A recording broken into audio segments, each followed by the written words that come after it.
문희상 비상대책위원장의 개선으로 제3차 새정치민주연합 확대 간부회의를 시작하겠습니다. 제3차 확대 간부회의 개회를 선언합니다. 먼저 문희상 비상대책위원장의 보도 발언이 있겠습니다. 지난 수요일 날 SBS가 주관한 미래 한국 레포트에 다녀왔습니다. 주제 발표를 맡으신 교수님들의 발표를 아주 감동적으로 듣고 왔습니다. 공공성이 높고 타인에 대한 배려와 신뢰가 높은 사회일수록 경제 성장률도 높다는 연구 결과 발표를 들었습니다.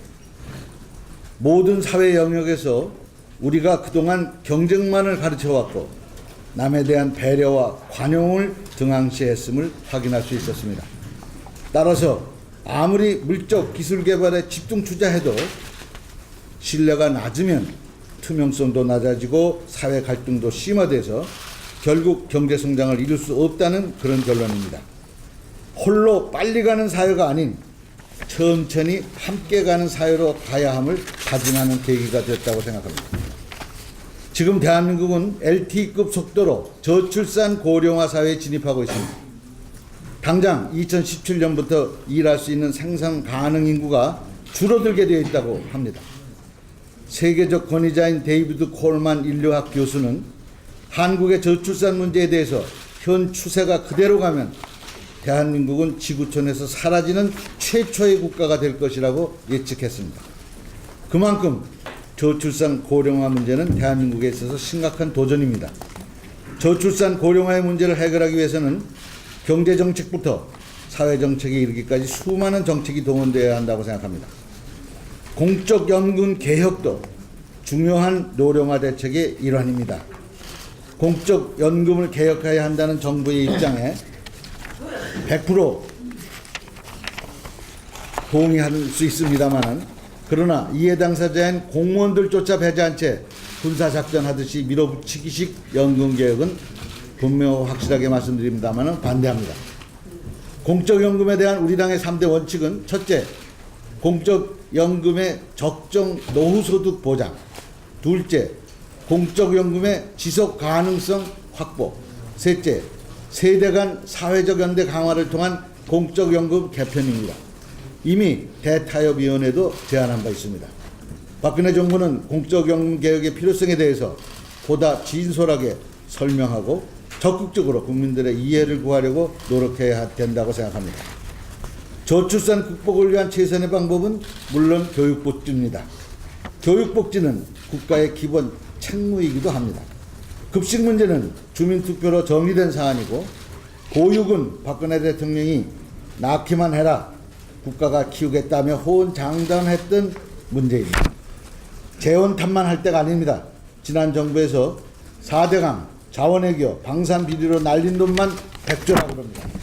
지난 정부 5년간의 감세 총액이 82조 2천억 원이고 이 중 부자 감세만 71조 2천억 원입니다. 우리 아이들이 국가 경쟁력이고 나라의 미래입니다. 급식과 보육의 국가 책임, 우리 아이들이 누려야 할 당연한 권리라고 생각합니다. 남에게 떠넘길 생각 말고 재벌 감세 철회부터 단행해서 재원을 확보할 것을 촉구합니다. 이상입니다. 네, 다음은 오윤근 원내대표의 발언이 있겠습니다.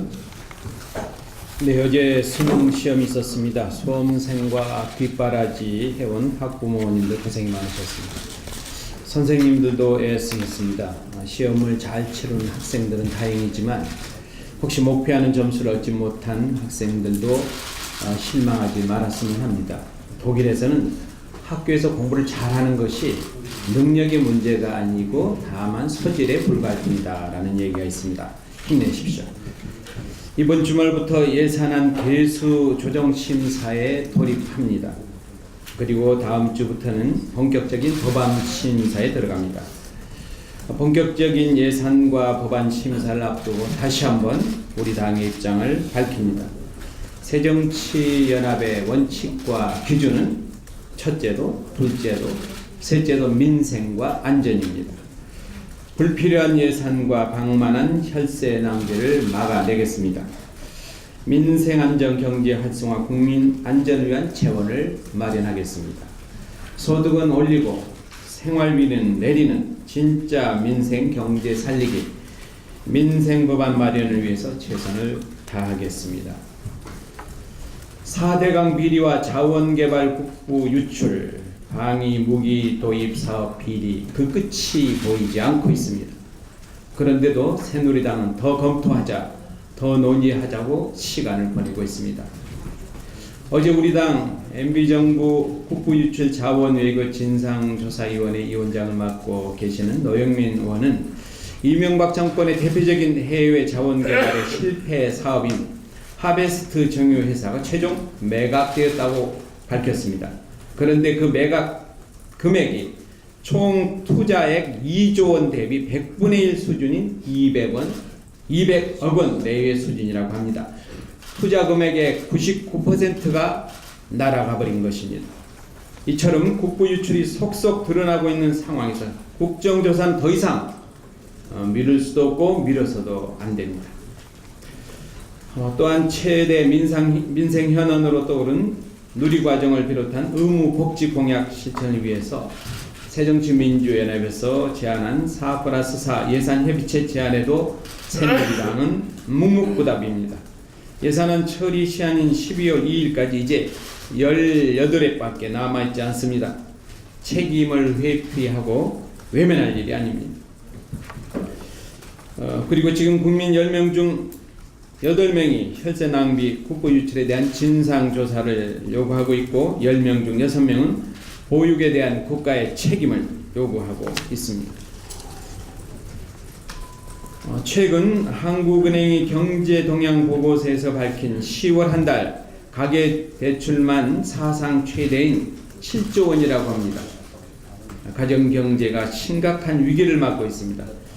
이런 가운데 오늘 한 재벌가의 자녀들이 대주주로 있는 기업이 주식시장에 상장된다고 합니다. 그런데 이 주식으로 인해서 부당한 방법으로 헐값에 주식을 인수한 재벌가 3남매와 총수 측근 2명이 얻은 시세 차익이 무려 7조 원에 이른다고 합니다. 지금 국민이 저성장, 저금리, 저물가, 고실업의 3저 1고의 덫에 갇혀 극심한 고통을 받고 있는 가운데 벌어진 일입니다. 그런데도 정부와 새누리당은 아예 수수방관만 하고 있습니다. 대통령의 약속인 0세부터 5세까지 의무 보육 책임을 회피하고 있습니다. 사회적 합의가 끝난 의무 급식을 뒤엎으려고 하고 있습니다. 정부와 새누리당은 잘못된 생각을 고쳐야 할 때입니다. 마지막으로 대법원이 쌍용차 해고 노동자 해고 무효 원심을 파기한 데 대해서 말씀드리겠습니다. 쌍용차 노동자들이 정리해고된 지 2000일이 넘었고 그간 25명의 노동자와 그 가족이 목숨을 잃었습니다. 국민들께서는 정리해고의 사유를 엄격하게 제한해야 한다는 합의를 이룬 상태입니다. 대법원의 판결에 심한 유감을 표합니다. 새정치민주연합은 노동관계법을 고쳐서 정리해고 요건을 엄격하게 하고 관련 법규의 시행령과 시행규칙에 대해서도 집중 점검토록 하겠습니다. 이상입니다.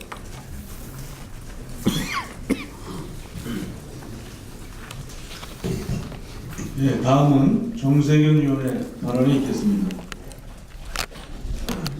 한 호주와 한 캐나다 FTA 비준 동의안이 외통위를 통과했습니다.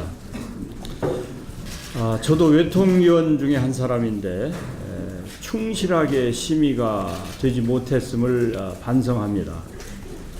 이것은 FTA 협상 과정과 내용을 제대로 파악하지 못한 상태에서 외통위가 비준에 동의하는 문제점이 적나라하게 드러난 사례입니다.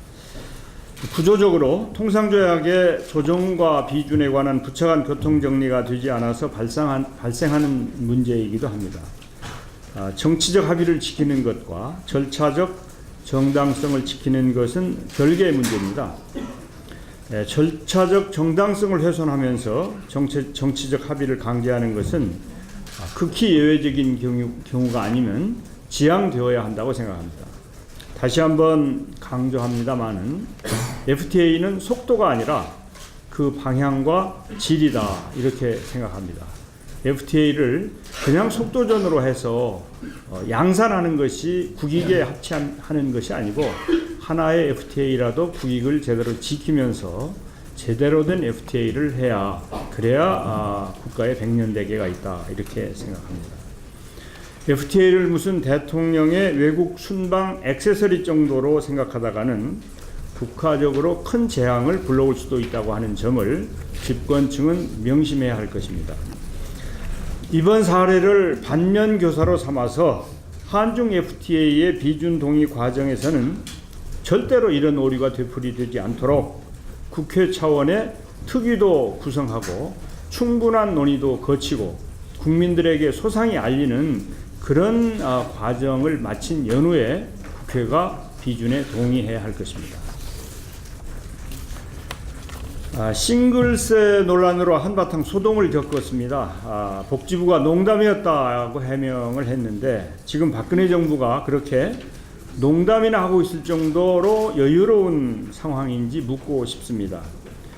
자라 보고 놀란 가슴 소뚜껑 보고 놀란다고 했는데요. 박근혜 정부는 그동안 담배, 자동차, 주민세 증세 등 소위 서민세금 꼼수 인상에 몰두를 해왔습니다.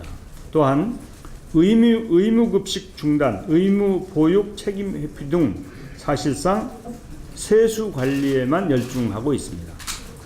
그런 전력으로 보면 싱글세라고 하는 황당한 구상이 단순한 농담이나 해프닝이 아니었을 수도 있다라고 하는 생각이 듭니다.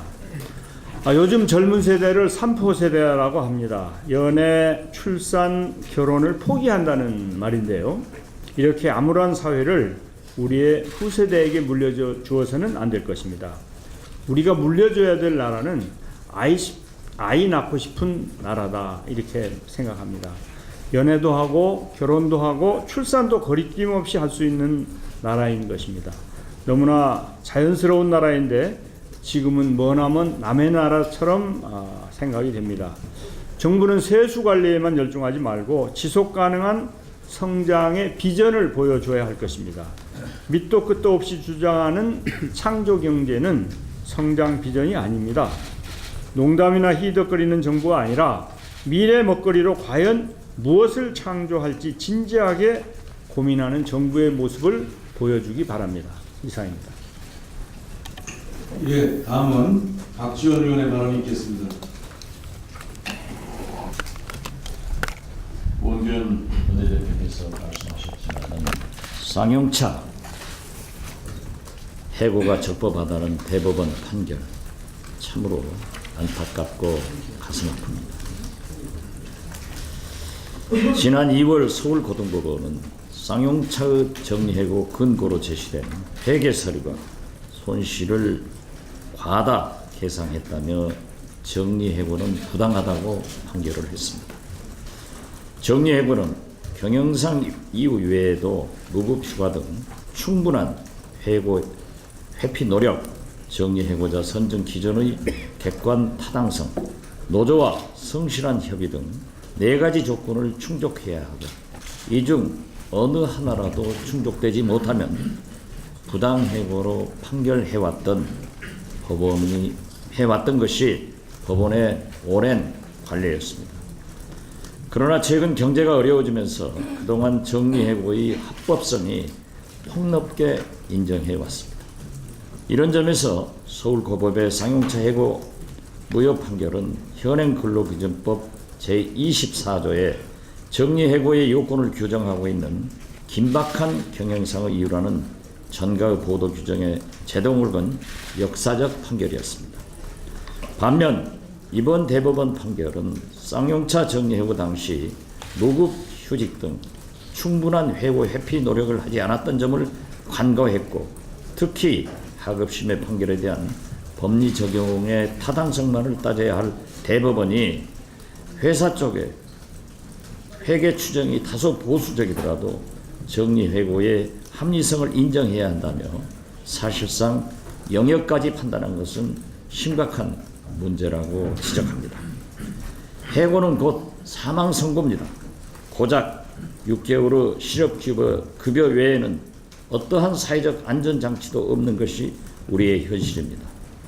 해고는 살인이다는 구호가 등장하는 이유입니다. 쌍용차 노동자들이 정리해고된 지 2000일이 넘었습니다. 그간 25명의 노동자와 가족들이 목숨을 잃었습니다. 이번 대법원 판결에 깊은 유감을 다시 표합니다. 아울러 이번 판결을 계기로 근본적인 차원에서 정리해고 요건에 대해 더욱 엄격한 규정을 국회에서 마련하자고 제안합니다. 엊그제 12일 통계청이 발표한 고용보조지표에 의하면 우리나라의 실업률이 10.1%로 공식 실업률 3.2%의 3배를 넘습니다. 실질적인 실업자 수는 공식 통계보다 3.4배에 달합니다. 실업자 300만 시대가 눈앞에 와 있습니다. 특히 우리나라 청년 실업률은 공식 통계로 8.0%이지만 국제노동기구가 추정하는 2013년 청년 실업률은 19.2%입니다. 청년 10명 중 2명은 일자리가 없어 일을 못하는 상황인데 2017년까지 고용률 70%를 달성하겠다고 공언했던 박근혜 정부는 지금 무엇을 하고 있습니까? 심각한 청년 실업으로 3포 세대에 고민하고 있는 3포 세대에게 보건복지부 고위관리는 저출산 대책으로 싱글세를 물르겠다, 이런 억장이 무너지는 소리만 하고 있습니다. 청년들 사이에서는 누구부터 싱글세를 내라 하고 항의를 합니다. 일자리가 최고의 복지입니다. 정부는 말도 안 되는 싱글세 운운할 게 아니라 제대로 된 청년 실업 대책, 제대로 된 일자리 정책을 내놓아야 됩니다. 그래야 복지 포기 정권에 이은 일자리 포기 정권의 오명을 벗을 수 있을 것입니다. 이상입니다. 예, 다음은 문재인 위원의 발언이 있겠습니다. 고리 원전 1호기의 수명 재연장 여부를 판단하기 위한 한국수력 원자력의 예비 안전성 평가가 안전하다로 결론 내려졌다고 합니다. 한수원은 이 평가를 바탕으로 최종 평가 보고서를 작성해서 내년 6월 고리 1호기 수명 재연장을 신청할 방침이라고 하며 또한 7차 전력 수급 계획에 반영할 것이라고 밝혔습니다. 정부가 고리 원전 1호기의 수명을 재연장하기 위한 수순 밟기에 들어간 것으로 보입니다. 그동안 즉각 가동 중단을 요구해왔던 부산, 울산, 양산 시민들로서는 경악할 일이 아닐 수 없습니다. 후쿠시마 원전 사고 이후 탈원전을 가속화하고 있는 세계적인 흐름에도 맞지 않습니다. 정부는 더 이상 국민들의 안전과 생명을 걸고 무모한 도박을 해서는 안 됩니다. 고리 1호기는 1978년 상업운전 이후 사고 고장 건수가 130회에 이릅니다. 지금까지 국내 원전 사고 고장의 20%가량이 고리 1호기에서 일어났습니다. 고리 1호기 위험 반경 30km 안에 무려 330만 명의 부산, 울산, 양산 시민이 살고 있습니다. 만에 하나 사고가 난다면 대한민국 전체에 돌이킬 수 없는 재앙이 될 것입니다. 후쿠시마 원전 사고 때 폭발했던 원전은 모두 30년이 넘는 원전들이었습니다. 일렬 횡대로 늘어서서 똑같이 지진과 쓰나미의 충격을 받은 10기의 원전 중에 30년이 넘는 원전은 모두 폭발했고 30년이 안 된 원전은 하나도 폭발하지 않았습니다. 후쿠시마의 교훈은 원전은 30년 이상 가동하지 말라는 것입니다. 지금 국회에 원전 수명 연장 금지법이 이미 제출되어 있습니다. 안전한 대한민국을 만드는데 여야가 따로 없습니다. 원전 수명 연장 금지법의 조속한 처리와 고리 원전 1호기의 즉각 가동 중단을 촉구합니다. 이제는 고리 원전 1호기의 수명 재연장이 아니라 폐로를 위한 원전 해체 센터의 설립을 준비할 때입니다. 박지원 의원님께서도 말씀하셨습니다만 지금 실업 상황이 대단히 심각합니다. 통계청의 발표에 의하면 숨은 실업자를 포함한 실질 실업률이 10.1%로 공식 실업률 3.2%의 3배가 넘는 것으로 나타났습니다. 실질 실업자 수는 287만 5천 명으로 공식 실업자 수 85만 8천 명보다 무려 200만 명이 더 많습니다. 정부가 부실한 실업 통계로 호도해왔지만 숨겨진 실업을 포함한 실제 실업 상황이 매우 심각하다는 것을 보여줍니다. 청년 실업은 더 심각합니다. 공식 청년 실업률은 지난달 공식 통계로 8%였지만 고용률이 40.6%밖에 되지 않아 10명 중 6명이 백수일 정도로 취업난이 심각합니다. 정부의 일자리 정책이 실효를 거두지 못하고 있고 실업 통계조차 부실하기 짝이 없다는 것을 말해줍니다. 이래서는 일자리가 최고의 복지라는 박근혜 대통령의 공약이나 또 가계소득을 높여서 경제를 살리겠다는 경제부총리의 다짐이 희망하지 않을 수 없습니다. 정부는 경제정책의 최우선 과제를 실업 해소와 청년들의 취업난 해소에 두어야 합니다. 정직한 실업 통계를 구축하는 것이 그 출발일 것입니다. 이상입니다. 다음은 임재근 위원의 발언이 있겠습니다. 어제는 전태일 열사 44주기였습니다. 노동자는 기계가 아니다 라는 열사의 외침이 아직도 귓가에 맴돕니다. 그러나 우리 노동 현실은 어둡기만 합니다. 전태일 열사의 날에 대법원은 쌍용차 정리해고가 유효라고 판결했습니다.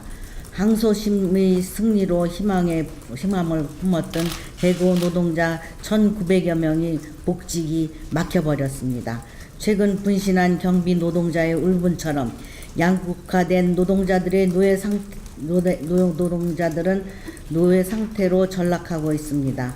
연이은 보수정권 집권 이후 노동정책은 사실상 실종 상태입니다. 노동의 위기가 바로 우리 새정치민주연합의 위기입니다. 새정치는 멀리 있지 않습니다. 우리가 잊고 있던 소중한 가치를 되찾는 것이 바로 출발입니다. 우리 새정치는 전태일 열사의 정신에 부활해서 시작할 것입니다.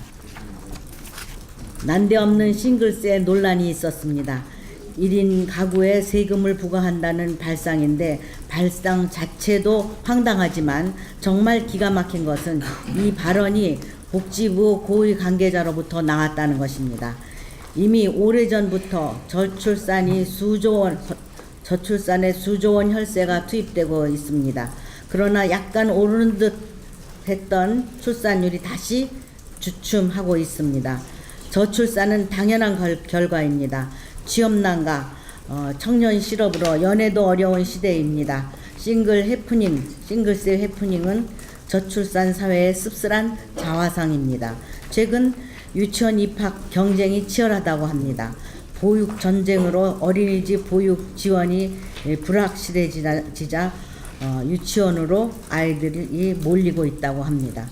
무상 보육은 선별 복지, 보편 복지 수준의 문제가 아닙니다. 무상 보육은 저출산 극복이라는 국가 미래를 좌우하는 문제입니다. 청와대가 일으킨 보육 전쟁은 소탐 대실입니다. 저출산을 부추겨 대한민국의 미래를 망쳐 놓을 것입니다. 청와대는 지금 보육 전쟁을 당장 중단하기 바랍니다. 이상입니다.